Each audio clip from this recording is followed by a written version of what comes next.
Vamos a hablar de la medicina nuclear. Nuestro grupo está conformado por Santiago Saavedra y quien les habla, José Vicente. Estaremos definiendo la medicina nuclear, que es una especialidad que se encarga del diagnóstico y tratamiento de diversas patologías en varios de los sistemas del cuerpo humano, siendo además una herramienta importante en la investigación médica. Todo lo anterior mediante el uso de radiofármacos, los cuales serán las fuentes de emisión al interior del paciente. Luego tenemos los radiofármacos, que son sustancias constituidas por radioisótopos y ligandos. Los radioisótopos se refiere a uno o más átomos radioactivos, los cuales emiten la energía en forma de fotones. Y los ligandos, que son moléculas encargadas de transportar el radioisótopo hasta la región o tejido de interés, y su tipo dependerá de lo que se quiera observar. Pueden ser proteínas, ácidos, carbohidratos, entre otros. La función de los radiofármacos es de ser marcadores radioactivos cuyas emisiones serán detectadas por una cámara o un detector gamma. Un ejemplo es el fluoro de hexoxiglucosa, el ligando, y los radioisótopos. Luego tenemos la cámara gamma, que este dispositivo se encarga de convertir los fotones gamma emitidos por un radioisótopo al interior del paciente en un pulso de luz, es decir, luz visible. Dicha luz visible será posteriormente convertida en una señal de tensión a partir de la cual se construye la imagen. Vamos a hablar de los componentes principales de una cámara gamma. Tenemos la consola, que se señala con un cuadro azul, y el cabezal con este cuadro rojo. Bueno, iniciamos con la fuente abierta, que es el paciente cuando ha sido sometido, se le ha inyectado un radioisótopo, un radiofármaco o inhalado. Tenemos el cristal, que se encarga de convertir los fotones gamma en fotones de luz. Luego tenemos los arreglos de tubo de fotomultiplicadores, que son estos de acá, que transforman los fotones de luz en una señal de tensión. Luego el preamplificador, que son estos de acá, que la función básica es precisamente amplificar las señales débiles de la salida del detector y conformarlas para que puedan ser analizadas por el resto del equipo. Luego tenemos el amplificador lineal, que es este de acá, que tiene dos funciones. La primera es amplificar los pulsos que salen del preamplificador y la segunda es conformar el pulso. Luego tenemos el circuito de posicionamiento, que está en conjunto acá arribita, que mejora la resolución mediante la factorización en la salida de los tubos fotomultiplicadores adyacentes. Este circuito es un divisor de tensión para ponderar la salida de cada tubo en relación a la posición a lo largo del cristal. Luego seguimos con el analizador de alturas de pulsos, que es este de acá, AAP, que es un módulo electrónico que da una señal analógica de salida solo si el pulso lineal de la entrada es mayor que un cierto nivel. Su principal uso es bloquear las señales de baja amplitud provenientes del fotomultiplicador y del amplificador. Bueno, ahora tenemos el almacenamiento de la imagen, que es para esta parte de acá, que pues básicamente los datos de almacenamiento pueden ser visualizados como una matriz. Cada exposición dentro de la matriz corresponde a un píxel dentro de la imagen y se le asigna una única dirección compuesta por una fila y una columna. Los datos son digitalizados mediante la asignación de una posición en la matriz a cada fotón aceptado. Ahora ya para finalizar tenemos el colimador, que es una placa generalmente compuesta de plomo, formada por muchos agujeros precisamente alineados, cuya función es definir la dirección del fotón detectado. Ahora vamos con el principio físico. El principio físico puede deberse a dos mecanismos principales. Primero, la transición isomérica, que ocurre cuando un átomo se encuentra en un estado excitado o metaestable debido al exceso de energía en su núcleo. Esta energía es liberada en forma de fotones para alcanzar la estabilidad. Como se observa en la figura, se libera el fotón.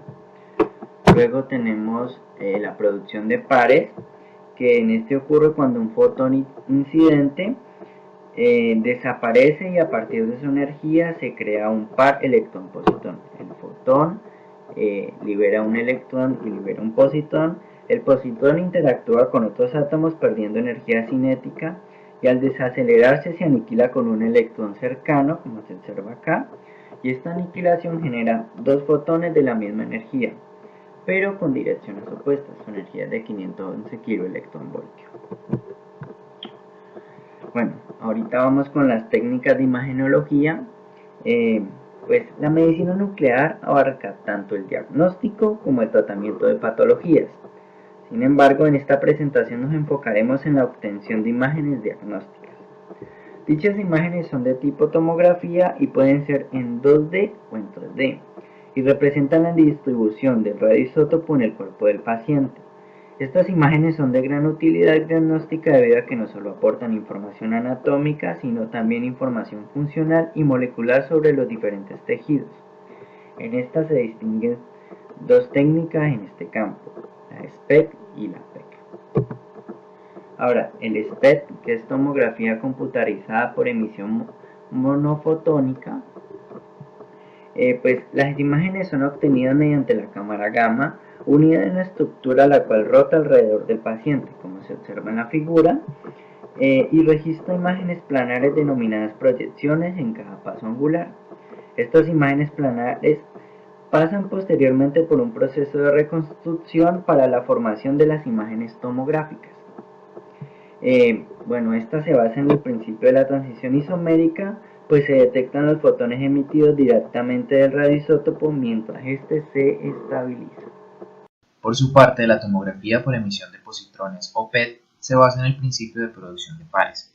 Estas imágenes son obtenidas mediante un arreglo circular de detectores de coincidencias, los cuales reciben este nombre debido a que solo captan aquellos fotones que cuenten con un fotón igual en la dirección opuesta, lo que se denomina una coincidencia. Aquellos fotones que no cumplan con esta condición serán descartados.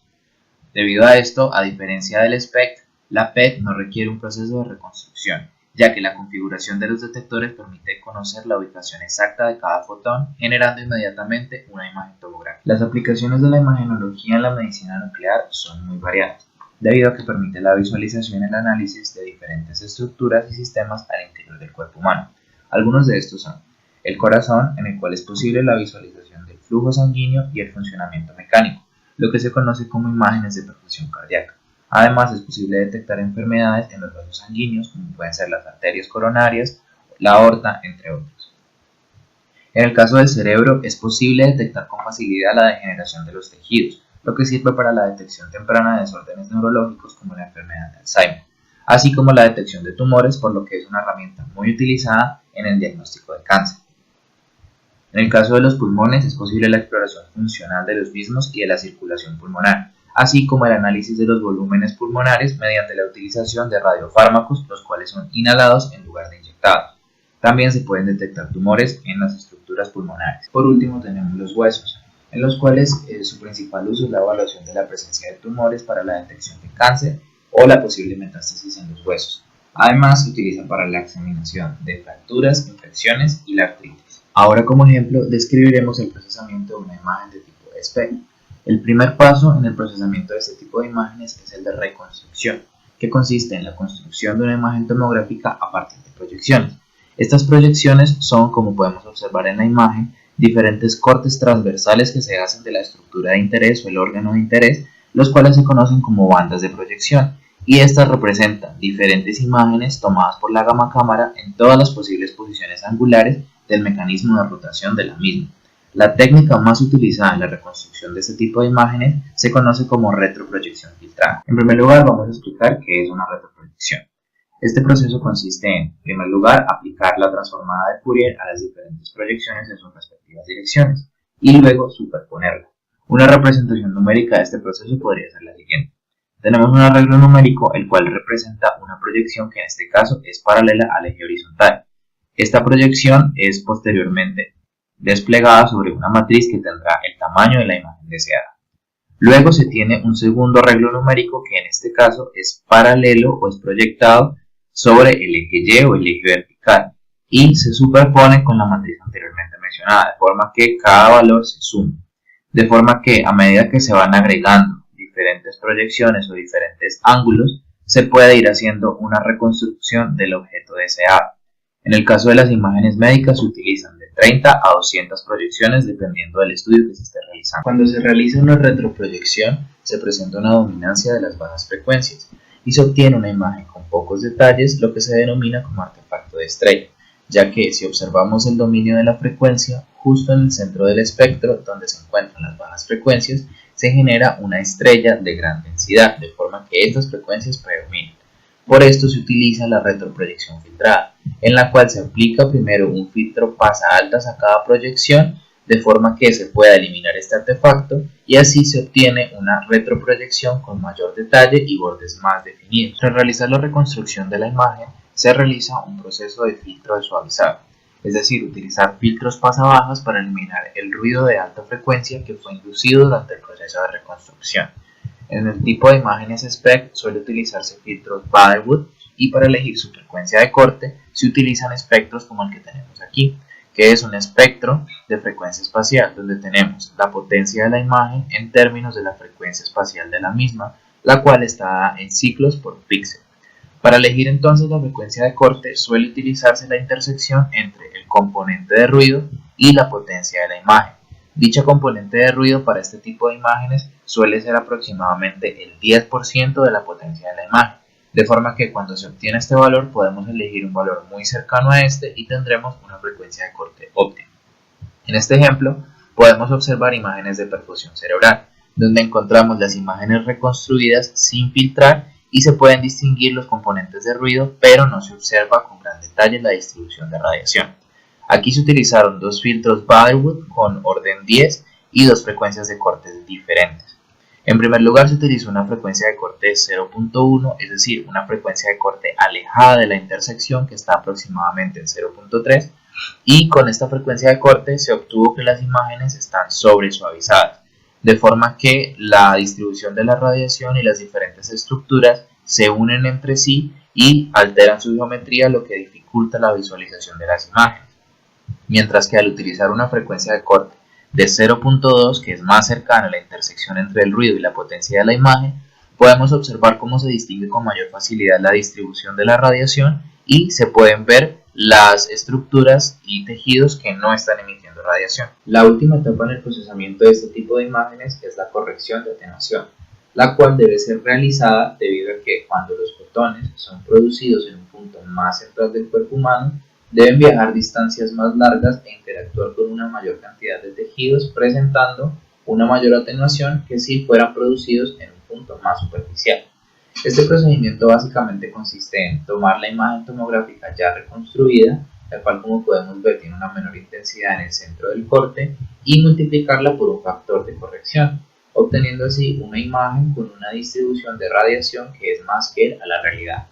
Esta corrección puede ser realizada mediante un factor calculado, el cual se obtiene asumiendo que todos los tejidos del corte tienen la misma densidad y utiliza factores y constantes que ya están estandarizadas, o mediante imágenes de transmisión, que básicamente consiste en ubicar una fuente de transmisión afuera del cuerpo del paciente en una posición opuesta a la de la gamma cámara. Se toman las diferentes proyecciones y así es posible medir con exactitud cuál fue la atenuación provocada por los tejidos del paciente, y a partir de esta información se obtiene entonces un factor que es mucho más exacto. La utilización de radioisótopos o radionúcleos en Colombia es regulada por el Ministerio de Minas y Energía, quienes para el área de la medicina nuclear definen tres grupos A, B y C, en los cuales clasifican a los radioisótopos según su periodo de semidesintegraciones, es decir, el periodo en el cual el radioisótopo habrá perdido el 50% de su actividad.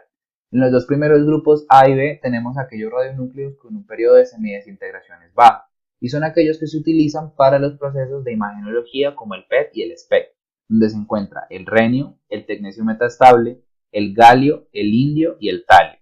Y por último tenemos el grupo C, donde se encuentran los radioisótopos con un periodo de desintegraciones más grande, y estos son utilizados para el tratamiento de patologías, como el caso del yodo y el lutecio. Respecto a los alcances de la imagenología en la medicina nuclear, tenemos en primer lugar que esta técnica, a diferencia de la resonancia magnética o la tomografía computarizada, permite visualizar y medir la actividad metabólica al interior del cuerpo humano, lo que se debe al hecho de que se están visualizando los procesos moleculares por los cuales los radiofármacos interactúan con las moléculas que componen nuestros tejidos. Por otro lado, tenemos que es una técnica de gran versatilidad, es decir, que permite visualizar diferentes tejidos y sistemas del cuerpo humano, y esto se debe a que los radiofármacos en cuestión son muy versátiles, pues las moléculas que se utilizan como transporte o ligando pueden ser cualquier tipo de molécula dependiendo del tejido de interés. Respecto a las limitaciones, tenemos en primer lugar que la información estructural que aportan estas imágenes es limitada, ya que únicamente se observa la distribución de la radiación de aquellos tejidos que interactuaron con el radiofármaco, por lo que suele acompañarse de otras técnicas como la resonancia magnética y la tomografía computarizada. Además, es una técnica de alto costo, ya que la producción de radioisótopos involucra la utilización de equipos muy costosos como un ciclotrón, y además los equipos de detección presentan precios elevados, como pueden ser las cámaras gamma o los detectores.